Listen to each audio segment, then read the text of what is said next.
M News కి స్వాగతం. త్రిమూర్త్యాత్మకుడైన దత్తాత్రేయ స్వామి స్వయంభుగా వెలిసిన ప్రసిద్ధ పుణ్యక్షేత్రం పిఠాపురంలో దత్తాత్రేయ స్వామి జయంతి మహోత్సవాన్ని శ్రీపాద శ్రీ వల్లభ మహాసంస్థానంలో అత్యంత వైభవంగా నిర్వహించారు. భక్తులు అశేషంగా తరలివచ్చి స్వామివారిని దర్శించుకున్నారు. దత్త జయంతి సందర్భంగా స్వామివారికి పంచామృత అభిషేకం, పూజలు, పుష్పార్చనలు ఘనంగా జరిపారు. అలాగే దత్తహోమం, గురు చరిత్ర, శ్రీపాద శ్రీ వల్లభ చరితామృతం, పారాయణ తదితర కార్యక్రమాలు ఘనంగా చేశారు. ఉభయ తెలుగు రాష్ట్రాల నుండి, మహారాష్ట్ర, కర్ణాటక రాష్ట్రాల నుండి కూడా వేలాదిగా భక్తులు తరలివచ్చి స్వామివారిని దర్శించుకున్నారు. మహన్న ప్రసాదాన్ని స్వీకరించారు. భక్తులకు ఎటువంటి అసౌకర్యం కలగకుండా మహాసంస్థానం ఈవో సౌజన్య ప్రభాకర్ సిబ్బంది ఏర్పాట్లను పర్యవేక్షించారు. ఈ సందర్భంగా ఈవో సౌజన్య ప్రభాకర్ మీడియాతో మాట్లాడారు. పిఠాపురం శ్రీపాద సంస్థానంలో దత్త జయంతి సప్తాహ మహోత్సవాలు ఈ నెల 8వ తారీఖు నుంచి మొదలై మరి ఈ రోజు 14వ తారీఖుతో ఈ కార్యక్రమాలు అనేవి ముగియడం జరుగుతుంది.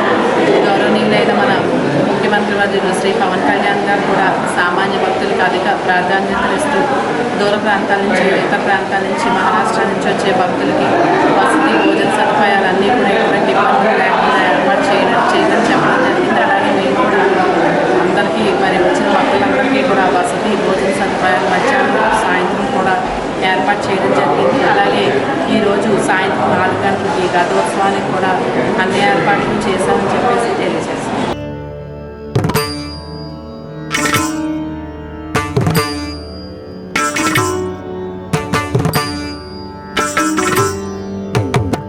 మరిన్ని తాజా వార్తా విశేషాల కోసం ఎంన్యూస్ ని సబ్స్క్రైబ్ చేయండి. మీ మిత్రులకు షేర్ చేయండి.